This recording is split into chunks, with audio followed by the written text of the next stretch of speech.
무더운 여름날 누군가를 가까이 한다는 것은 그리 쉬운 일이 아닙니다. 되도록이면 누군가 내 옆에 없기를 바라는 거죠. 겨울이면 몰라도 여름에 붙어있는 그 사람은 어쩌면 정말 미움의 대상이 될 수도 있습니다. 더운 여름날 우리가 가까이 하고 싶은 것들이 뭡니까? 선풍기, 에어컨, 시원한 음료, 아니면 시원한 계곡. 우리를 이렇게 시원하게 해주는 그 무언가를 우리가 찾습니다. 그런데 그것과 더불어서 시간과 장소에 상관없이 우리가 늘 가까이 하고자 하는 것들이 있지 않습니까? 어쩌면 인간의 본성에 가까운 일일 수도 있습니다. 힘있고 권력있고 강한 자 옆에 있고 싶다. 그들과 함께하고 싶은 것들이 우리 주변에 얼마나 많이 널려 있는지요. 요즘 뉴스를 보면 누군가에게 가까이 있다, 내가 그 사람의 측근이다 하는 말들이 얼마나 많이 나오고 있습니까? 또 그것이 자랑인 것처럼 우리는 다 떠들어대고 있습니다. 권력과 가까워지고 싶은 것이 비단 그들뿐이겠습니까? 힘 있는 자와 함께하고 싶은 것이 그들만 그러겠습니까? 우리는 어떠합니까?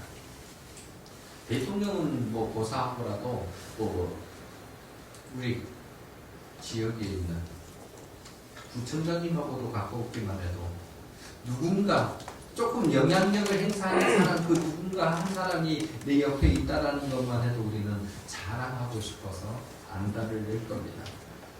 어쩌면 정계든 재계든 뭐 학계든 뭐 교회든 누군가와 가까워 있다라는 것, 그리고 특별히 힘 있는 자와 내가 함께하고 있다라는 것을 자랑하고 싶은 것은 우리 모든 인간의 그 모습일 겁니다. 그런데 이렇게 모든 힘 있는 자, 강한 자와 함께하고 싶은 우리의 모습이 있음에도 불구하고 정작 온 땅을 다스리시고 온 땅을 또한 이끌고 계시는 전능하신 하나님을 향해서는 어떠합니까?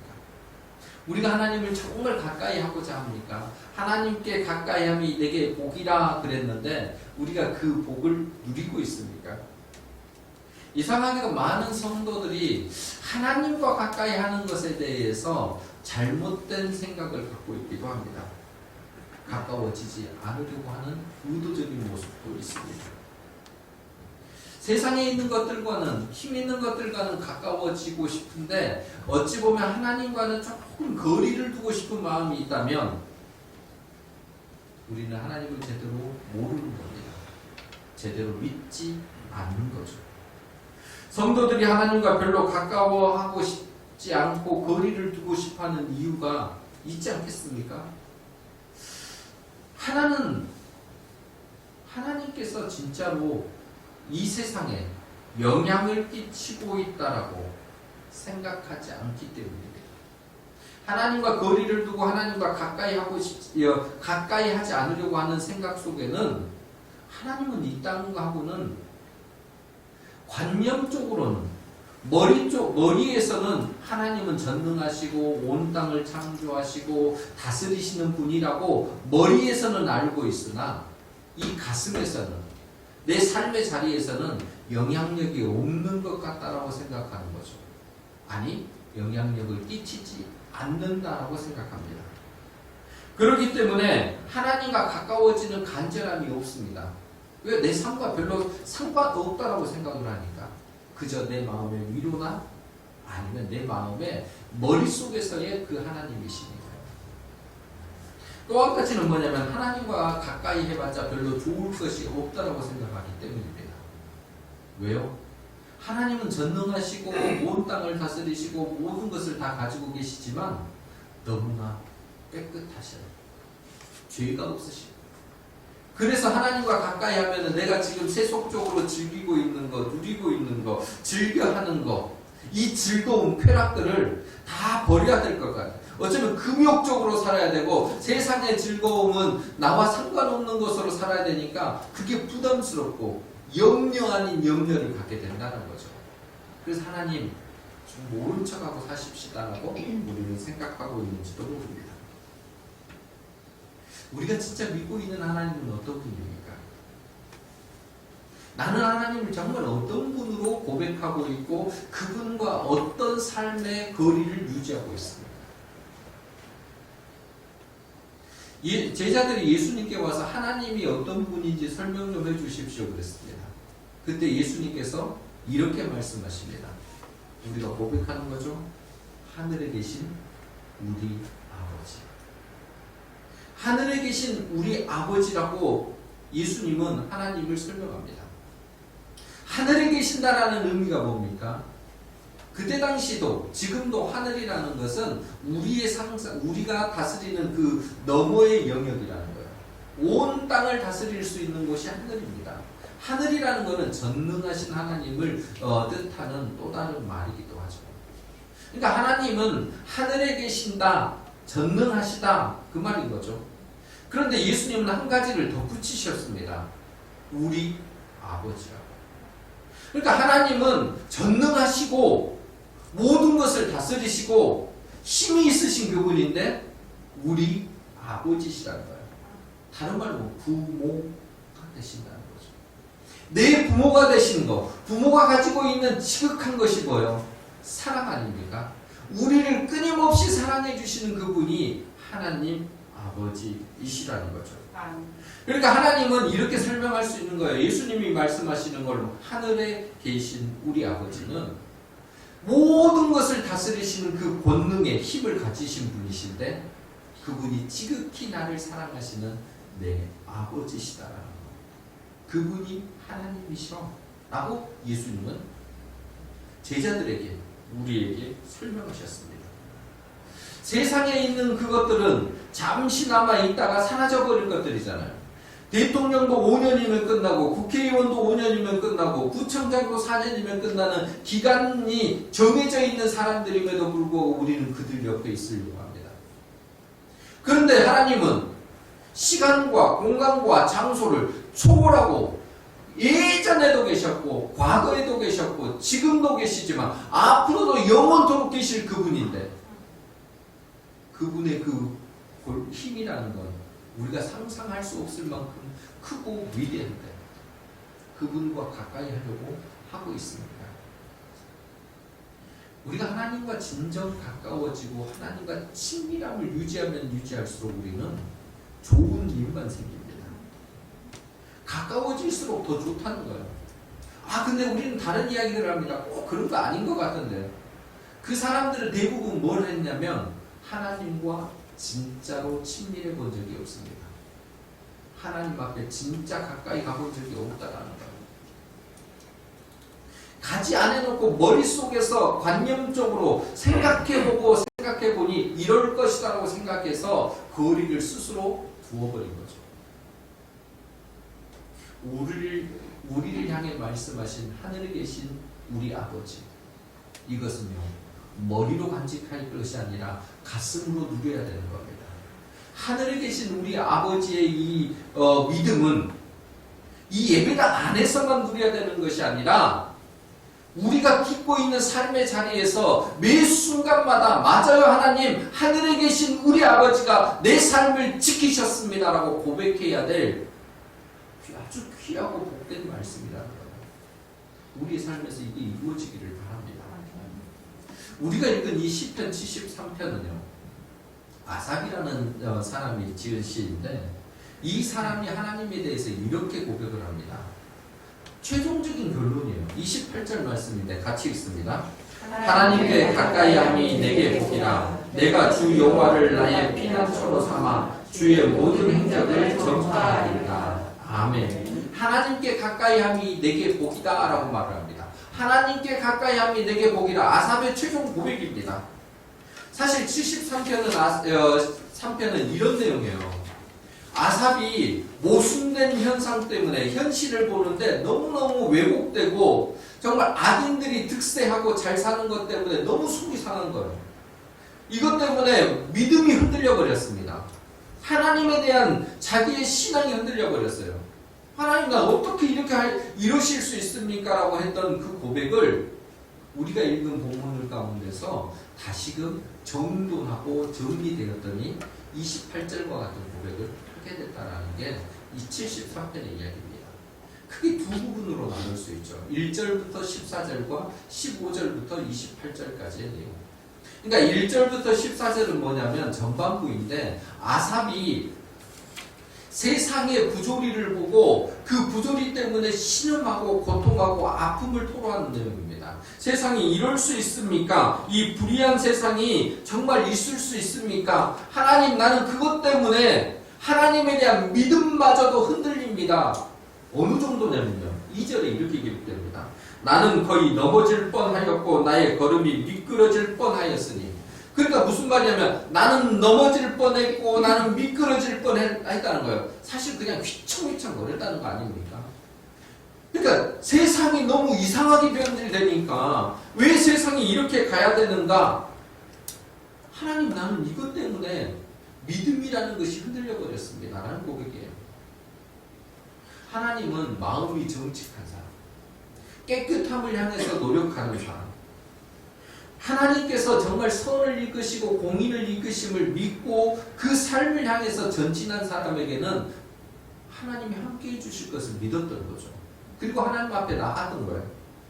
그런데 아삽이 보니까 현실이 그렇지 않은 거예요. 너무너무 불공평한 겁니다.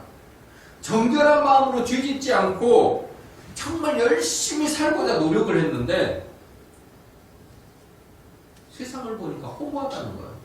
내가 지금까지 사는 것이 너무 허무하다는 거예요. 이렇게 살아서는 도대체 도움될 게 하나도 없겠노라고 생각을 해버린 겁니다. 이게 어느 정도냐면 세상에 너무 부조리를 보니까 한두 가지를 보고 끝나는 것이 아니라 너무너무 많으니까 이것에 종일 얻어맞은 느낌, 징벌을 당한 느낌, 이게 느껴진다는 거예요. 오늘 13절과 14절이 그 고백이에요.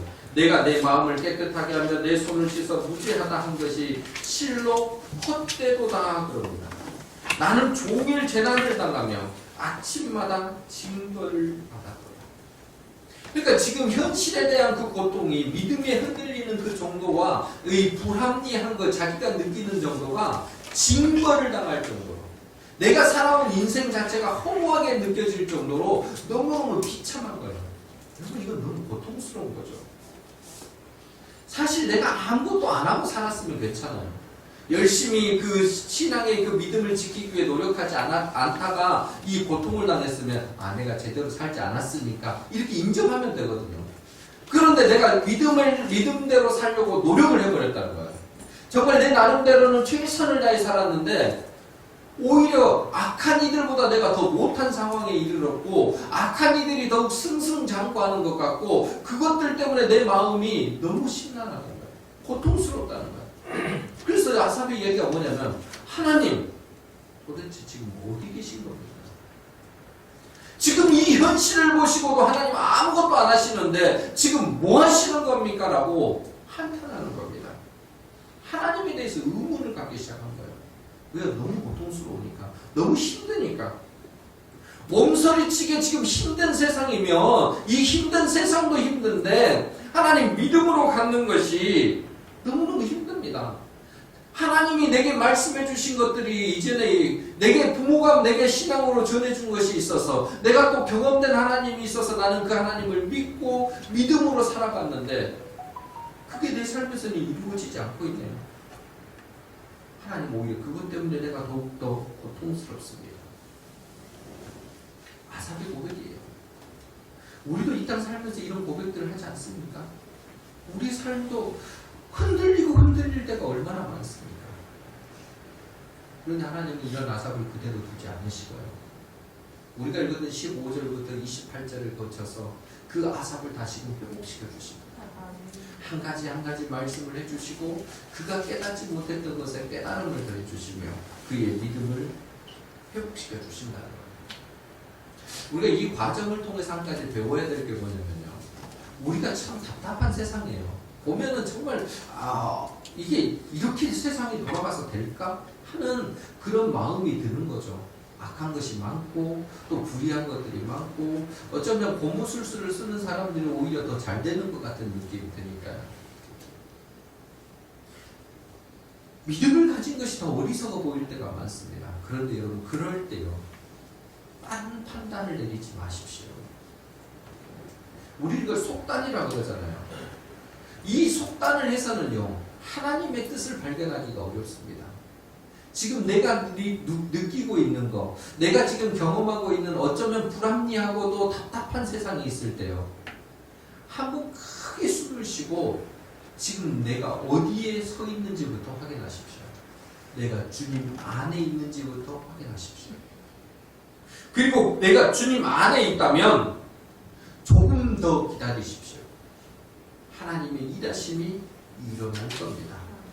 하나님께서 지금 침묵하시는 것 같고, 하나님께서 일하지 않고 기다리고 계시는 것 같은 그때처럼 보이면 이렇게 생각하시면 됩니다. 하나님의 다 계획이 있으시구나. 하나님의 뜻이 있으시니까 이유가 있기 때문에 나는 지금 기다리겠습니다. 아무리 상황이 절망적이더라도 하나님은 반드시 우리를 깨우쳐 주십니다.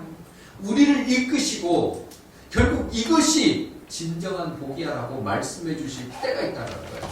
그것을 신뢰할 수 있는 우리가 되기를 바랍니다. 아삽이 정말 이 불합리하고도 왜곡되고 악인들의 형통한 그 모습을 보면서 흔들리는 그 과정 속에서도, 어쩌면 하나님이 의심스럽습니다라고 고백하는 그 장면 속에서도 하나님은 그를 더욱 붙들어 주시고 깨닫게 해주셨다는 거예요. 하나님 안에서 머물러 있었더니 하나님께서 그에게 답을 주셨습니다. 영적 좌절을 경험한 자에게 다시금 이렇게 세워주시는 은혜를 베푸셨다는 거예요. 그러면 그 회복의 시작이 어디일까요? 그러면 이렇게 암담하고 정말 어디서부터 해야 될지 모르는데 시작을 어디서 해야 될까요? 아삽이 이렇게 고백을 합니다. 17절 말씀입니다. 하나님의 성소에 들어갈 때에야 그들의 종말을 내가 깨달았나이다. 하나님의 성소에 들어갈 때에야, 회복의 시작은 하나님의 성소에 들어갈 때에야 라고 그럽니다. 하나님의 성소에 들어갈 때, 다른 말로 하면 하나님을 가까이 할 수 있는 그 장소에 갈 때, 예배의 자리라는 겁니다. 예배의 자리에서 지금 새롭게 지금 아삽은 뭔가를 어떻게 했다고 그럽니까?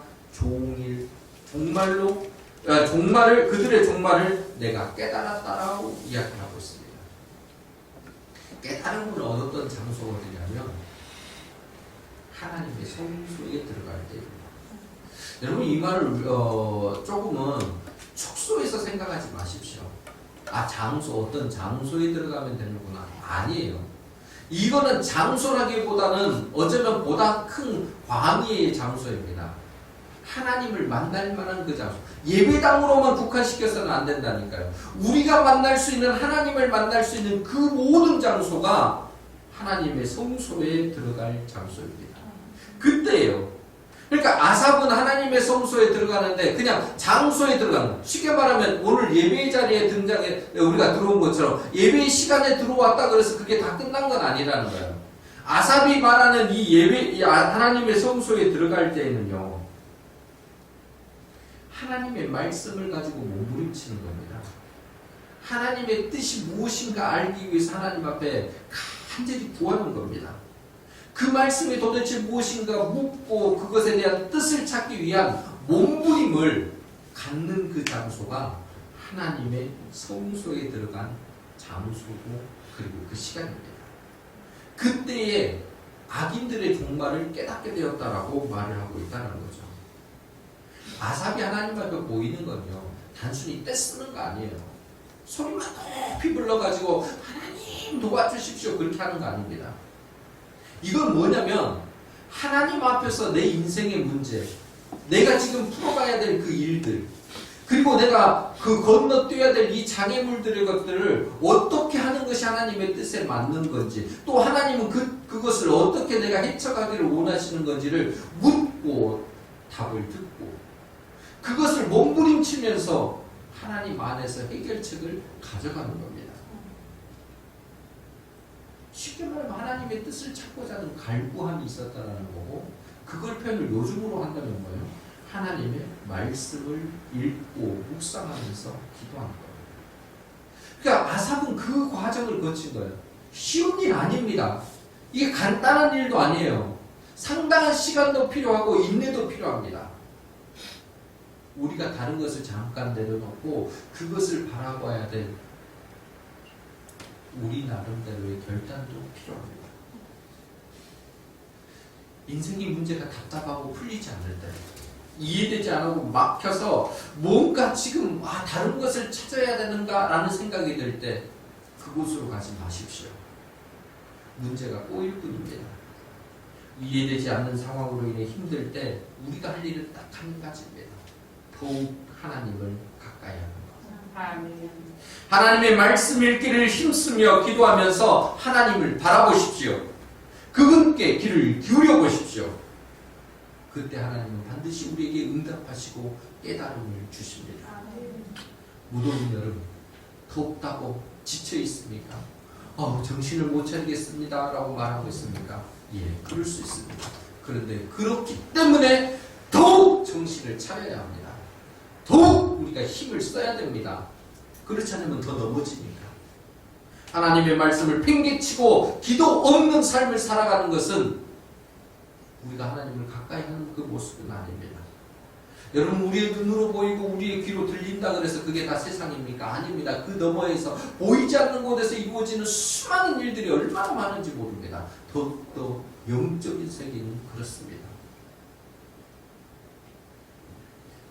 우리가 가진 건요, 깨달음이 있어야 되는 거죠. 하나님이 주시는 깨달음이 있어야 합니다.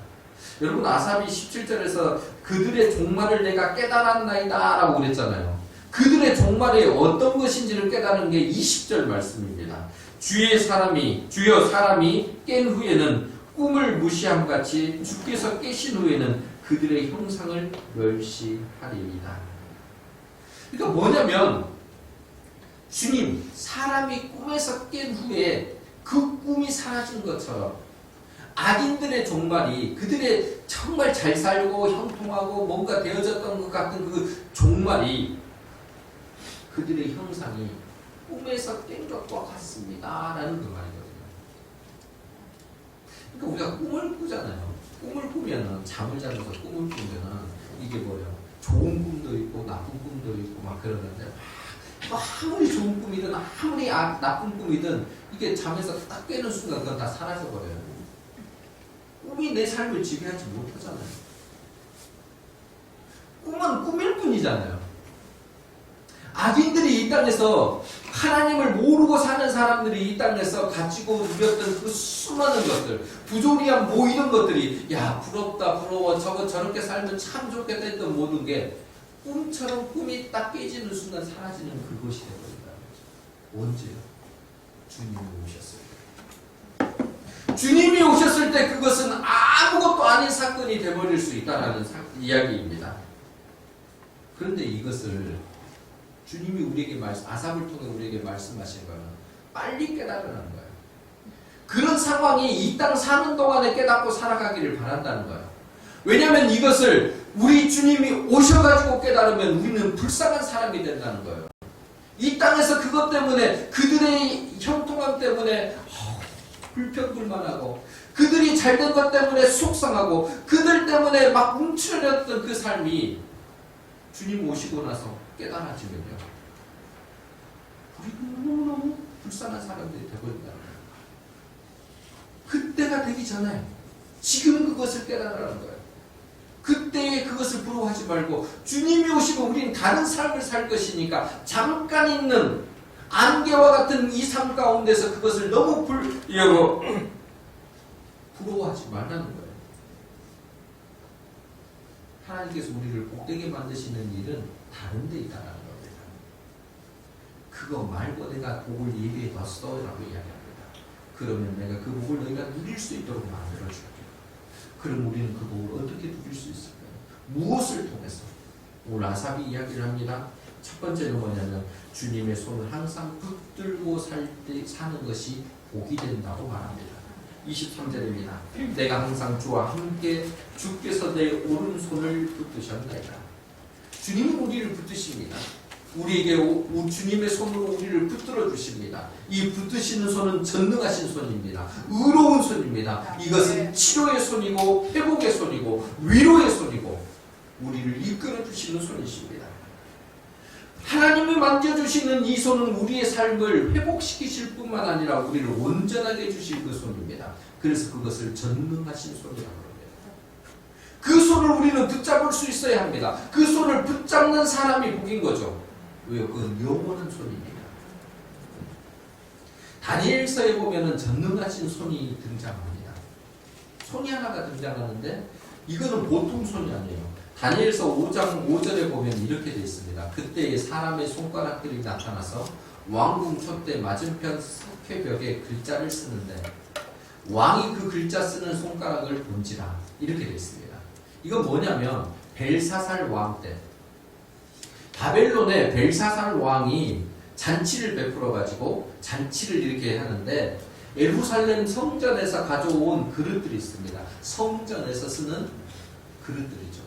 근데 벨사살 왕이 이것을 가지고 술을 따라서 마시고 막 여흥을 즐겼던 거예요. 그러니까 여흥을 즐기고 있는 잔치 가운데서 손가락이 하나가 딱 나와가지고 손가락들이 나온 거죠. 게다가 벽에다가 글자를 썼습니다. 다 본 거예요.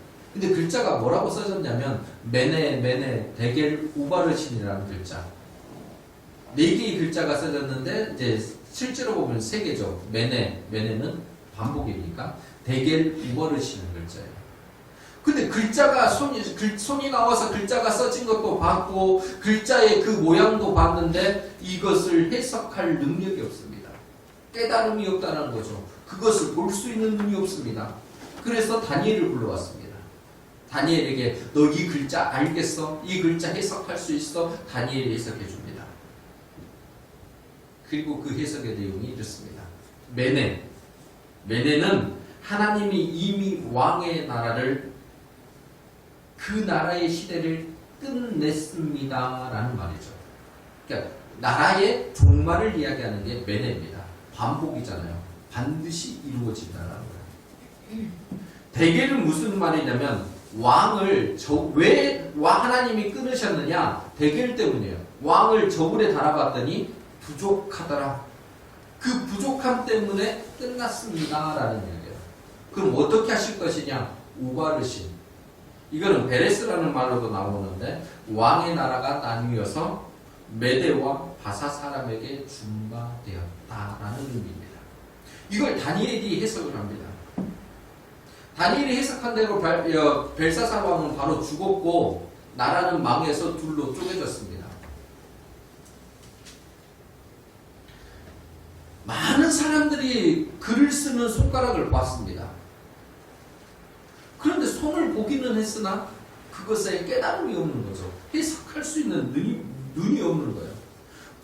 보기는 봤으나 그것은 내 것이 되지 못한 겁니다. 보이지 않는 손이 되어버린 거죠. 여러분, 보였는데 보이지 않는 것이 되는 것은 벨사살처럼 죽음이고 멸망입니다. 우리에게는요, 다니엘과 같은 모습이 있어야 합니다. 보지는 않았는데 왔더니 깨달음이 생기는 거예요. 그 손을 붙들 수 있는 겁니다. 그것이 깨달아지니까 어떻게 살아야 되는지를 아는 거죠. 보이지 않는 손이 내 손에 붙잡혀지는 은혜가 우리에게 있기를 바랍니다. 네. 반면에 요한복음 9장에도 동일한 이야기가 나옵니다.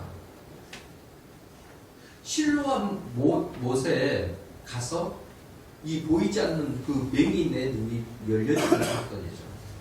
맹인과 맹인의 아버지가 예수님께 와서 이 눈을 뜨게 해달라고 합니다. 예수님께서 손에서 진흙을 이겨가지고 맹인의 눈에 발라주고 가서 뭐라고 합니까? 실로암 못에 가서 씻으라고 이야기합니다. 그들이 가서 씻었습니다. 기적이 일어난 거죠. 눈이 뜨였습니다.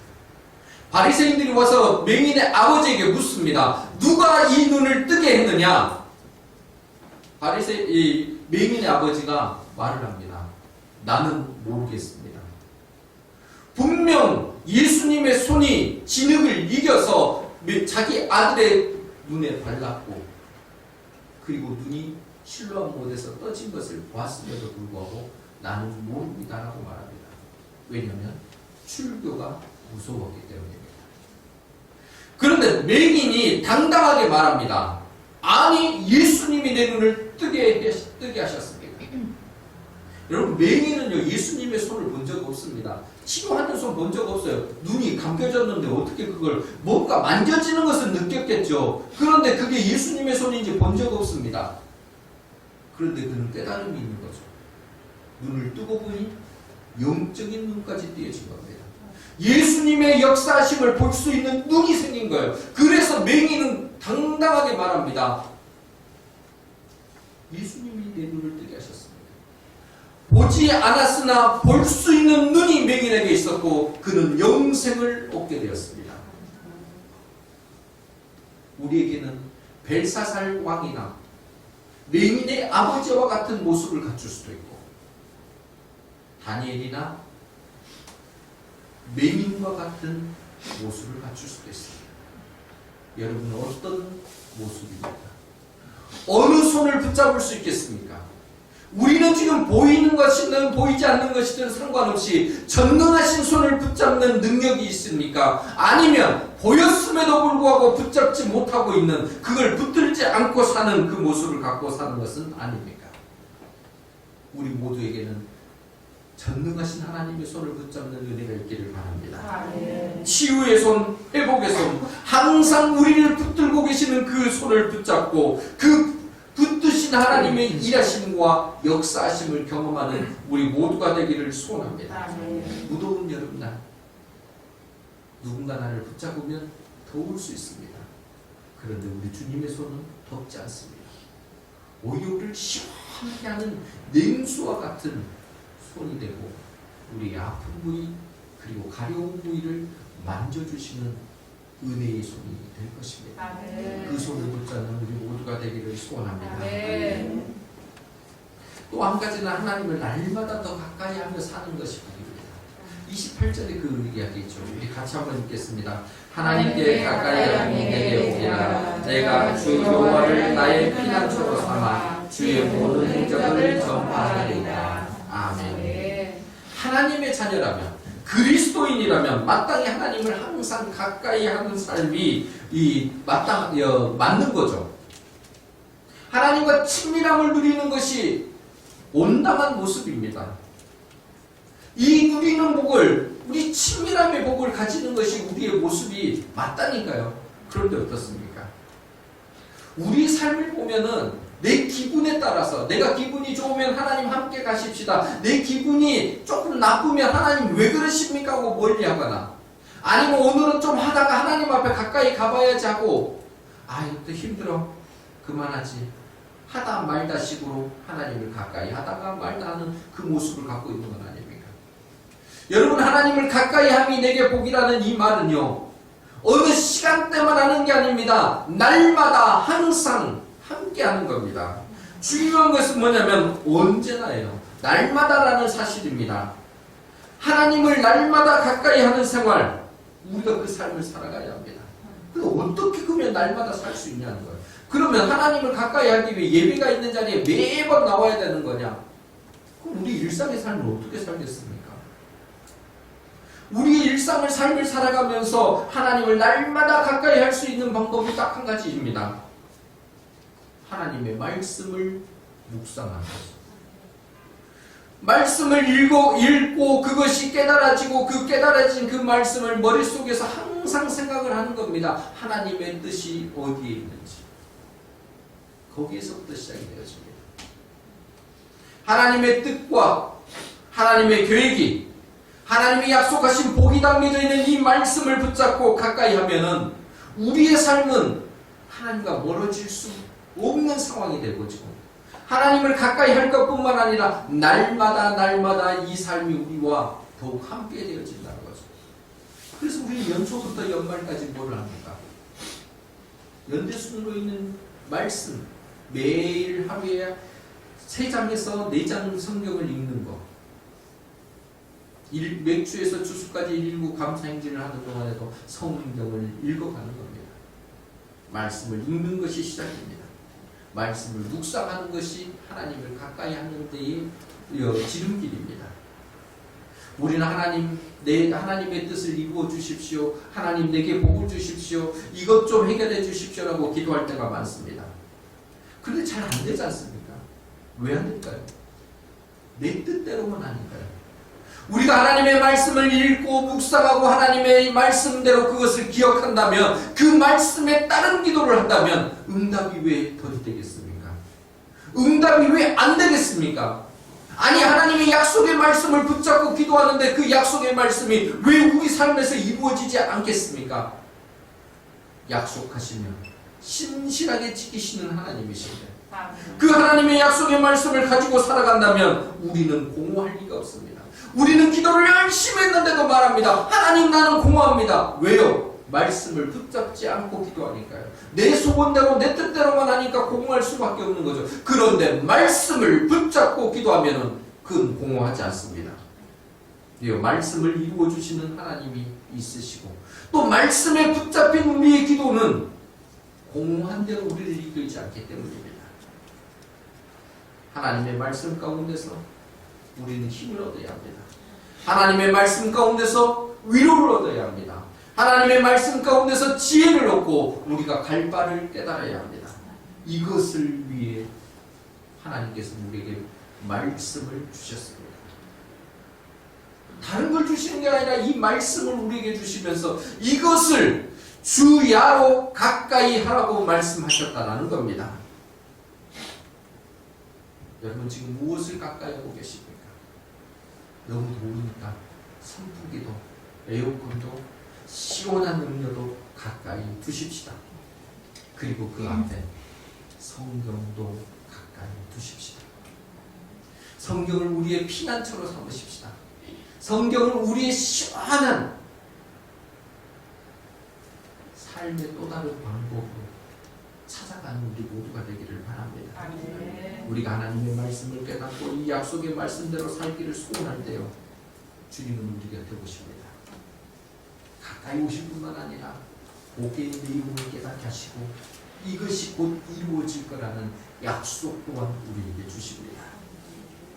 이 약속 때문에 하나님 앞에 나가는 우리 모두가 되기를 소원합니다. 아멘. 사랑하는 성도 여러분, 지금 우리는 무엇을 향해 무엇을 또한 가까이 하는 삶을 살고 있습니다.